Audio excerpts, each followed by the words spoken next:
Whether you're a new real estate agent and just got your license yesterday, or you have been one for a while, the question that either gets asked the most or one that is thought of and overthought of the most is what kind of car to get and what is the best car for a real estate agent.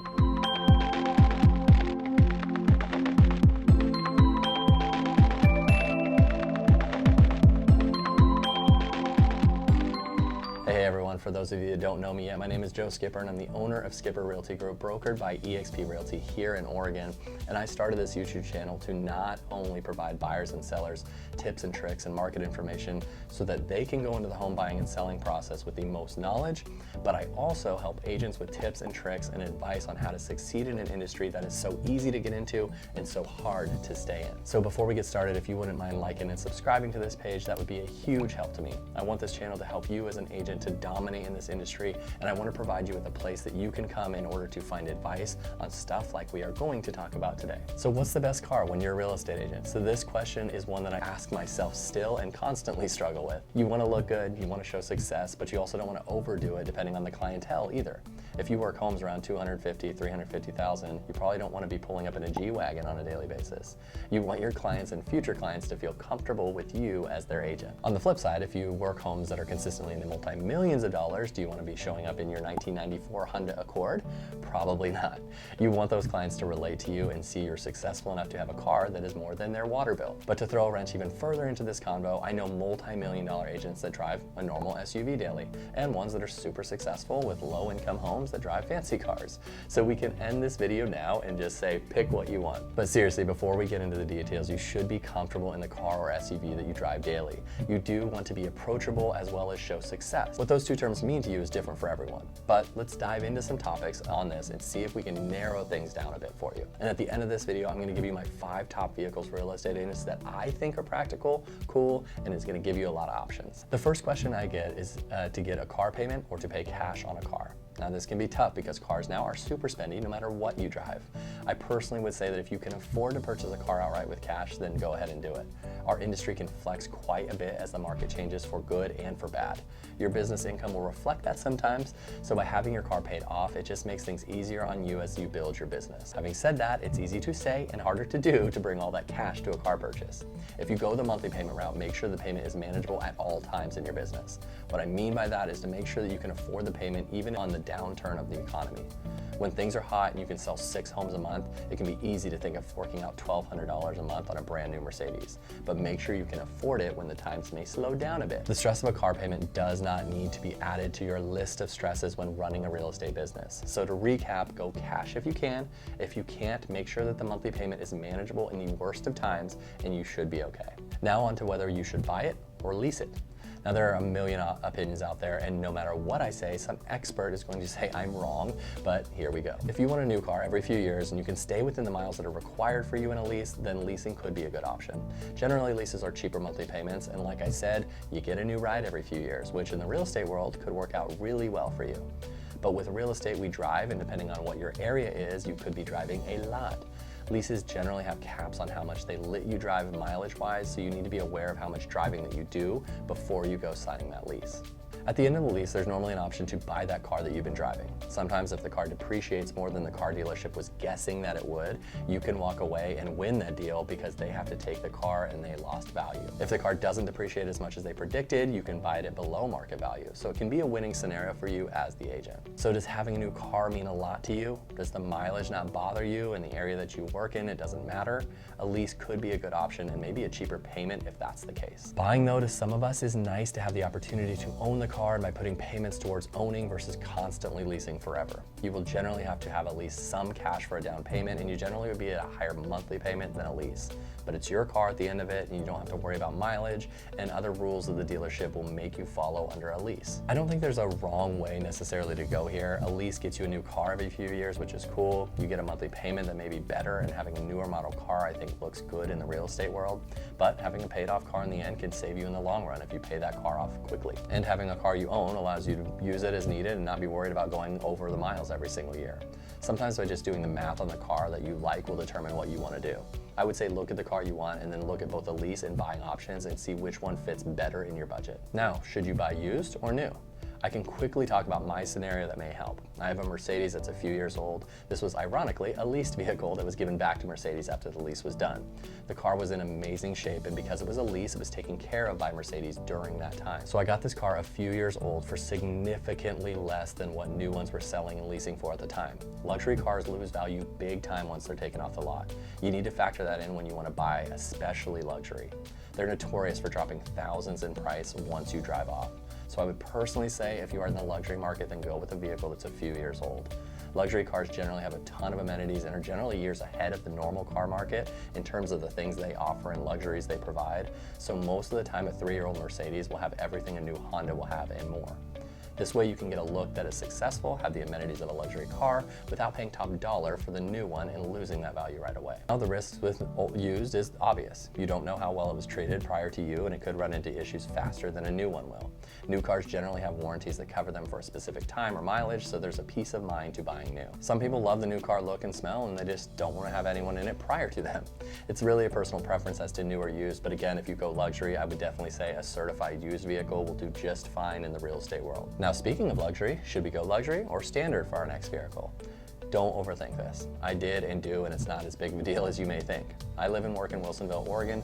This is an upper middle class community where the average sales price is in the high 600s, and it's not uncommon for homes to be in the million for a single family home. There are successful agents that drive Ram trucks, Silverados, Mercedes, Audi, and everything in between. You don't have to have a luxury car just because you sell nice homes. Having said that, you need to have your car looking nice no matter what it is. Keep it clean and maintained and make it look nice before any of your showings. You set the standard when you pull up in your car. Is your car a mess and does it have all your fast food trash in it so people see that? Or do you keep it clean when you pull up to them? This shows who you are as an agent more than I would say that the make and model of the car does. If you deal with famous athletes and stars, and you may have to do a luxury car, find out what demographic you work with and find cars that match that. You want to be approachable but not pretentious. Most homeowners do want to see their agent as successful, but most homeowners also don't need to see a Ferrari pull up to a home that's being listed at $450,000. I personally drive a Mercedes sedan. It was affordable, looks luxurious, and practical. I can pull up to a home showing for $300,000 and not look bougie, and show up to $1 million home and not look too broke. Perfect for me. Now, do you need some room in the car or no? I personally don't think you need to focus on whether an SUV or a car is better. There's not a better, but what you want for you. I know agents that sell multi-million-dollar homes and have a Suburban because they have kids. I know some that sell them with a Hyundai. Just a car that is the right size for what type of agent you are. If you travel all over the place and hang your own signs, for example, an SUV or truck may be better for space. If you only do short drives and don't need max comfort, maybe you sport up a bit and get a luxury coupe or something like that. Completely personal preference, and you won't be a bad agent either way with that. Nowadays, electric vehicles are the hot topic, and I've been preaching this whole time in the video, I feel like, but whether you are electric, hybrid, or gas is up to your specific situation and travel requirements. If you know you're going to be local or within the right amount of hours for electric, then go for it. There are really nice electric vehicles out there, and a lot of agents are using them now. If you're primarily a buyer's agent and you don't know if your day is taking you around town or 150 miles out of town on one day, then maybe you go hybrid or gas. The only downside right now for electric is the time it takes to charge and the location of the chargers. If you plan a day with a client, it always turns out that they want to see another home or two like last second. With a gas car, you can head up to the gas station super quick if needed and get that done. With electric, you have to know what you're doing a bit to handle impromptu showings. Just something to be aware of specifically as a real estate agent out there. Okay, so here are my top 5 vehicles that I would recommend to look at as a real estate agent if you're in the car market. For electric vehicles, I would obviously look at Tesla. You may hate or love Elon, but the fact is, he has been in the electric game for longer than the competitors, so it gives his company an advantage on multiple things. But the most important for us is charger access. Since he's been doing it longer, Tesla has more charger availability than any competitor out there. This may change over time, but right now, they have the lead, and I think for us as agents, access to that stuff is kind of critical. They've had their issues with their crappy paint material and some body alignment stuff, but Tesla offers affordable, sleek, and tech-savvy options, and pricing seems to keep dropping for them, so you can get into a Tesla 3 now for a pretty decent price. If you want the upsize of that, go with the Tesla Y. For your luxury car choice, I'm biased, but I think the Mercedes C300 is a great affordable option for a luxury ride, especially if you get a used one. The prices drop significantly for the older models, and they still look pretty good. They're kind of the luxury Honda Accord in my opinion. They give you all the features that Mercedes offer, and they are super fun to drive and ride in, and the price isn't nuts. They came out with a new model design in 2022, so if you get that model, they even look more slick than those older ones. For a big ride like full-size SUV ride and can afford it, I would go with the Toyota Sequoia, like the new Sequoias. They're beefy, look cool, and have a ton of amenities, and Toyotas hold their value big time. I have a Tundra as well as my Mercedes, and the truck is bulletproof. Toyota makes a good, strong vehicle, and if you need a big one for that type of work you do, I would say go with the new Tundra or Sequoia, and you will not be disappointed. Runners up are the Tahoe and the GMC Yukon. If you want a luxury midsize SUV and can find all sorts of makes and models, engine sizes, and prices, it's the Porsche Macan. Porsche brings with it the luxury name, as you probably are aware, and you can get older models and the more basic models for really cheap. You pay for the maintenance with it being a Porsche, but the name showcases luxury for sure and for a practical price. Now I know I hinted this already, but if a truck is what you need, then I recommend the Toyota Tundra. The Tundra, even the ones a few years old, still look really good and hold great value. Now you're gonna pay more for them on the front end, but you're buying reliability. People see Toyotas as good, practical, and sensible rides.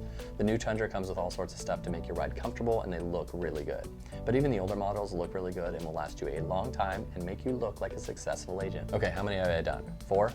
This is so hard to choose. So I'm going to cop out and give you 2 brands to look at that provide good value and make good cars. The first one is Lexus. They're made hand in hand with Toyota, so you get the luxury car and you get a solid reputation with the vehicle. They're really reasonable on pricing and they look extremely nice. You can get the Lexus IS or the RS and you will get a good looking, reliable luxury car. So a car company that has been entering the market, well, it really has been here for a bit now, is Genesis. Their prices are going up, but Genesis makes a sweet lineup of cars and they're unique, so you aren't gonna blend in as much as the other cars out there. Now, I personally love the Genesis GV80 for an SUV and the G70 for the sedan. Their base models are affordable and they have a lot of amenities that luxury cars give you, but for a better price. Okay, I could go on forever on all sorts of cars because I have been looking at them for what seems like forever, but here are some just to get you started on the journey. I hope this video was helpful to you, but I would say be yourself when looking for purchasing a vehicle. We can easily get wrapped up in looking like someone we are not, or getting in a vehicle just because it looks cool and it's the worst type for what work you're doing. Find out what your demographic is driving and go off that if you have no idea where to start. Or you can just be confident in what you have and what you like personally and rock it. Our vehicles do need to look nice for sure, but they also have to show your personality off as well. They need to be functional for your work and personal goals, so find out what those are and start narrowing down the search from there. Thanks guys, and don't forget to like and subscribe to my page to keep learning these tips and tricks for real estate agents out there. Thanks.